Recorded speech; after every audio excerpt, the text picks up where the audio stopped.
सोलापूर शहर आरोग्य अधिकारीपदी डॉक्टर राखी सुहास माने यांची महानगरपालिकेत प्रतिनियुक्ती करण्यात आली आहे। शहर आरोग्य अधिकारी पदासाठी वैद्यकीय क्षेत्रातील MBBS आणि डिप्लोमा इन पब्लिक हेल्थ शिक्षण असणे गरजेचे आहे। मात्र सर्व नियम धाब्यावर बसवून आरोग्य मंत्री तानाजी सावंत यांनी MBBS ENT झालेल्या डॉक्टर राखी सुहास माने यांची प्रतिनियुक्ती सोलापूर शहर आरोग्य अधिकारीपदी केली आहे।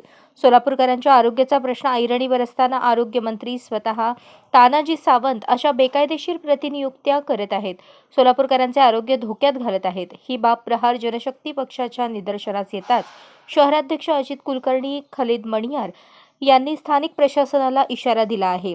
सोलापूर शहर आरोग्य अधिकारीपदी पात्र असलेल्या डॉक्टरांची नियुक्ती करावी, डॉक्टर राखी सुहास मानेंना अन्य ठिकाणी पाठवण्यात यावे, अन्यथा आरोग्यमंत्री तानाजी सावंत यांचा पुतळा दहन करून निषेध करणार असल्याचा इशारा दिला आहे।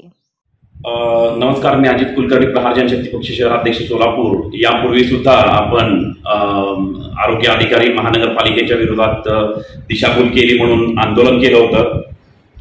सुहास माने हे जे CS आहेत सिव्हिल हॉस्पिटलचे, सध्या चर्चेत आहेत। वेळोवेळी मी मीडिया मार्फत, पेपर मार्फत त्यांच्या बातम्या वाचत असतो आणि त्यांच्या पत्नीलाच महाराष्ट्र शासनाने आपले जे आरोग्य मंत्री आहेत तानाजी सावंत यांनी प्रतिनियुक्तीवर त्यांना सोलापूर महानगरपालिकेचे आरोग्य अधिकारी म्हणून इथं आणण्याचा जो घाट घातलेला आहे। खरं तर त्या पदासाठी DPH डिप्लोमा इन हेल्थ असा जो कोर्स असतो त्या ह्याची गरज, डिप्लोमाची गरज असते। पण त्या ENT स्पेशलिस्ट आहेत, MBBS आहेत, पण शासन काही ना काही कारण सांगून परत त्यांना इथं जे आणण्याचा जो घाट घालत आहेत, तर त्याचा प्रहार जनशक्ती पक्ष शेतकरी संघटनेच्या वतीने आम्ही विरोध करतो प्रथम। आणि वेळोवेळी आता पावसाळा चालू झालेला आहे। पावसाळा चालू असताना आता अनेक साथीचे रोग उद्भवतील।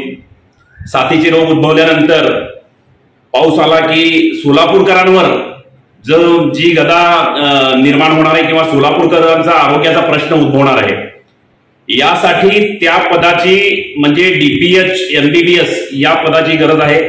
कुठलेही सोलापूर जिल्ह्यात डॉक्टर त्या संबंधित ठिकाणी बसवणं गरजेचं असताना सुद्धा आरोग्य मंत्री असतील तानाजी सावंत किंवा त्यांचे जे कोणी PA वगैरे असतील, यांनी यामध्ये मोठी आर्थिक तडजोड केलेली आहे असा जनसामान्यांमध्ये म्हणजे प्रश्न निर्माण झालेला आहे। सोलापूरकरांच्या आरोग्याशी खेळण्यासाठी जर आपण